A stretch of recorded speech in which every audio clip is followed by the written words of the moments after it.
जय जिनेंद्र. सध्या मी शांतियुग हे डॉक्टर निर्मल कुमार फडकुले लिखित चरित्र ग्रंथ वाचत आहे. चारित्र्य चक्रवर्ती परमपूज्य शांतीसागर महाराजांचे पावन जीवन कसे होते याचे यात खूप खूप सुंदर वर्णन आहे. यामध्ये मोडनिंबला महाराजांचा संघ राहिला होता याचा उल्लेख आला आहे.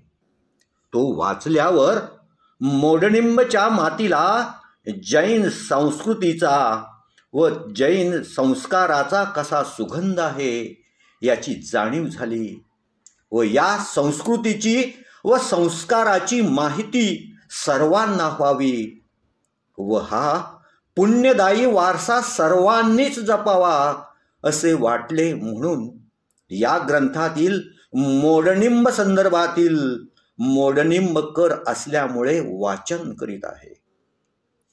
सन 1944 ची ही घटना आहे.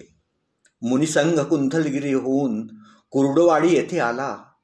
तेथे आचार्यश्रींची प्रकृती फार बिघडली, आशक्तता वाढली व सोलापूरहून ब्रह्मचारी जीवराज गौतमचंद हे एका प्रसिद्ध डॉक्टरला घेऊन तेथे आले.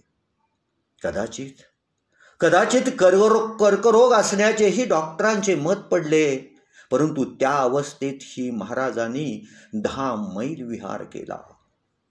त्यावेळी मोडनिंबचे श्री रावजीभाई हरिचंद शहा आणि त्यांचे चिरंजीव मोतीचंद हे दर्शनासाठी आचार्यश्रींच्या नेहमीच येत असत.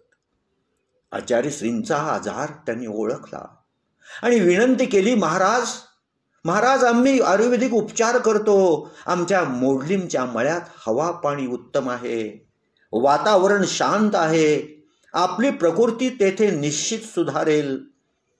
आयुर्वेदिक उपचाराने आपली प्रकृती चांगली होईल. आमच्या विनंतीप्रमाणे मोडनिंबला यावं. सर्व व्यवस्था मी करतो. महाराजांनी त्यांची विनंती मान्य केली आणि आचार्यश्री व नेमिसागर महाराज, सुमतीसागर महाराज आणि अन्य त्यागी त्यांच्याबरोबर मोडनिंबला आले. श्री रावजीभाई हरिचंद शहा आणि त्यांच्या कुटुंबातील सर्वांनी संघाची सेवा केली. मळ्यात 4-5 महिने संघाचं वास्तव्य होतं. श्री मोतीचंद रावजीभाई शहा हे दररोज 5-6 तास आयुर्वेदिक औषधांनी व्यवस्थित मॉलिश करीत असत. मळ्यातील हवामान अनुकूल होते. महाराजांची तब्येत औषधोपचार आणि शुश्रूषा वैयावृत्त यामुळं नुसती सुधारली नाही, तर ती पूर्ववत निर्दोष झाली. मोडनिंब गावातलं वातावरण महाराजांच्या वास्तव्यामुळं उत्साहानं धर्ममय झालं होतं. आजूबाजूच्या गावातून दर्शनार्थी दररोज येत असत. संघासाठी आहाराची व्यवस्था श्री मोतीचंद रेवचंद, श्रीमती राजूभाई रावजी दोशी, श्री चंदुलाल सराफ, श्री गुलाबचंद चंडक, श्री निंबर्गीकर बंधू, श्री गुलाबचंद खेमचंद यांच्यामुळं उत्तम झाली होती. सोलापूरचे पंडित जिनदास शास्त्री फडकुले यांचंही वास्तव्य बरेच दिवस मोडनिंबला होतं. आचार्यश्रींची प्रकृती उत्तम झाल्यावर संघाचा विहार फलटणला झाला. ही हकीकत इथं देण्याचं कारण असं की महाराज आपल्या आत्मशक्तीने सर्वत्र संचार करू शकत. शरीर हे त्यांच्या दृष्टीनं धर्ममार्गातलं एक साधन होतं. पण आंतरिक इच्छा प्रबळ असल्यामुळं शरीरानं महाराजांना दीर्घकाळ साथ केली. असे आजारांचे प्रसंग त्यांच्या आयुष्यात 2-3 वेळा येऊन गेले.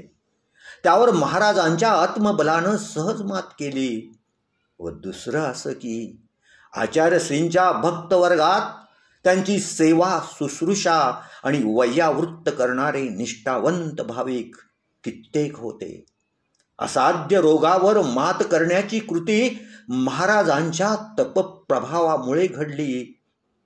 त्याचप्रमाणे भक्तांची शुश्रूषा वैयावृत्त त्याला कारणीभूत झाले.